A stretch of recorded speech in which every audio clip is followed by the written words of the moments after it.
আজকে একটা সুন্দর বাটিকে ডিজাইন করলাম। সেটা কিভাবে করেছি আপনাদেরকে দেখিয়ে দেব।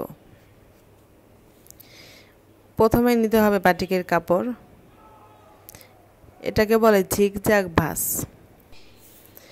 এই ঝিগঝ্যাগ ভাঁজ দেওয়ার পরে তারপরে দিয়ে নেব সমোচা ভাঁজ। দেখুন কিভাবে দেই, একটু লক্ষ্য করেন, পারবেন। প্রথমে কাপড়টা 2 পাট করে নিয়েছি। তারপরে যতটুকু আপনি ডিজাইন করবেন অতটুকু অনুযায়ী একটা ভাঁজ করবেন, অপর দিকে আবার আরেকটা ভাঁজ করবেন। এভাবে যতটুকু কাপড় আছে পুরোটাই এভাবে ভাঁজ করে নিতে হবে। ভাঁজগুলো সমান লক্ষ্য করতে হবে, ভাঁজটা যেন ছোট বড় না হয়। ছোট বড় হলে ডিজাইনটা ছোট বড় হয়ে যাবে। ভাঁজগুলো সমান মাপে করে নিতে হবে। ভাঁজ করা হয়ে গেছে, এখন দেব সমোচা ভাঁজ। দেখুন একটু কোনাইসে করে একটা পাট উঠিয়ে নিলাম, তারপরে আর একটা পাট ওই অনুযায়ী আবার ভাঁজ দিয়ে নিলাম।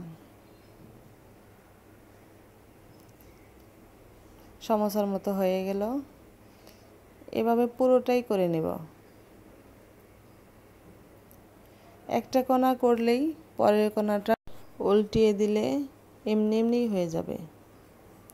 প্রথমে শুধু কোনাটা ঠিক করে নেবেন, তাহলেই ভাঁজ হয়ে যাবে। অবশিষ্ট কাপড় যে থাকবে ওটাও ওই কোনার অনুযায়ী ভাঁজ করে নেবেন।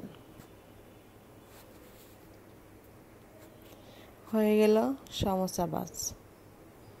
এই ডিজাইনটি সুন্দর হয়। আমি একটা রাবার দিয়ে আটকিয়ে নিব যাতে ভাঁজটা খুলে না যায়। এখানে সুতা দিয়েও আটকানো যায়, আটকিয়ে নিলে আর ভাঁজটা খুলবে না।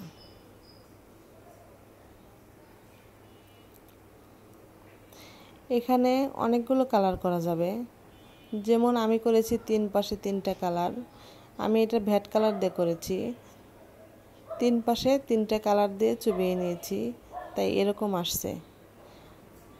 এটা এক কালার দিয়েও করা যায়, 3 পাশে এক কালারও দেওয়া যায়, 3 পাশে 3 কালার দেওয়া যায়, মাঝখানে আবার আরেকটা কালার দেওয়া যায়, তাহলে ডিজাইনটা একটু অন্যরকম হবে।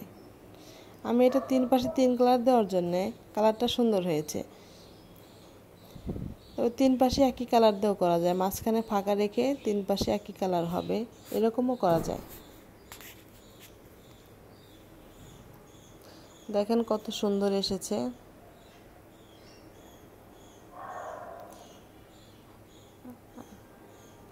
আমি একটা চাদর করে নিয়েছিলাম, চাদরটা আয়রন করতে হবে। বাটিকের কাপড়, ব্লক প্রিন্টের কাপড় অবশ্যই আয়রন করে নিতে হবে। আয়রন করা ছাড়া এই কাপড়ের কালার ফিনিশিং কখনোই আসবে না। বাটিকের কাপড় আয়রন করলে দেখবেন কালারটা অনেক সুন্দর হয়ে যায়। আয়রন করার আগে একটা ফ্যাকাশে ফ্যাকাশে লাগে, কিন্তু আয়রন করার পরে আর এইরকম ফ্যাকাশে লাগে না, দেখতে সুন্দর লাগে। বাটিক করার পর শুকানোর পর অবশ্যই আয়রন করতে হবে।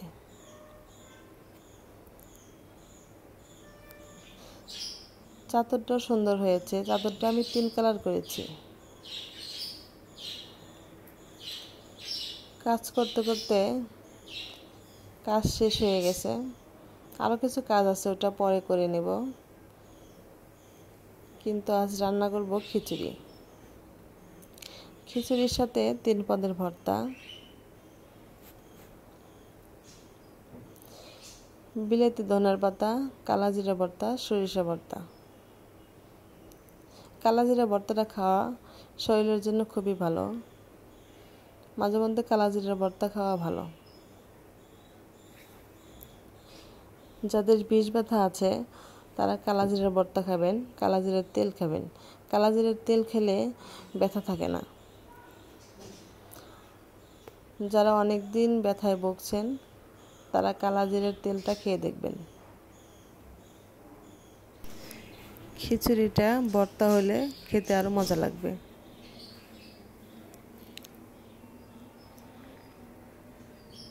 ভর্তাগুলো বানিয়ে খাওয়া দাওয়া সেরে নেব। বাটিকের আরও কাজ আছে, কাজগুলো করতে হবে। যারা বাটিকের কাজ শিখতে চান বা করতে চান, নিজের জন্য ডিজাইন করতে চান, তারা ভিডিওগুলো দেখে সুন্দর করে কাজগুলো শিখে নেবেন আর লিখে রাখবেন। লিখে না রাখলে ভুলে যাবেন, ভুলে গেলে পরবর্তীতে আর করতে পারবেন না।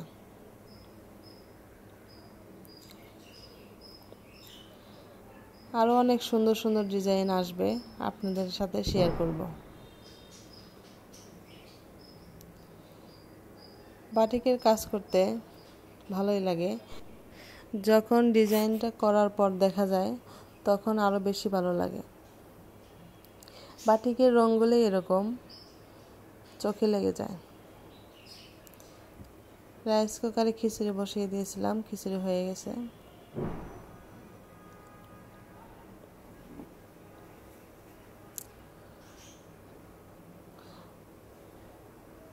আসলে বৃষ্টি নামলেই খিচুড়ি খেতে মন চায়।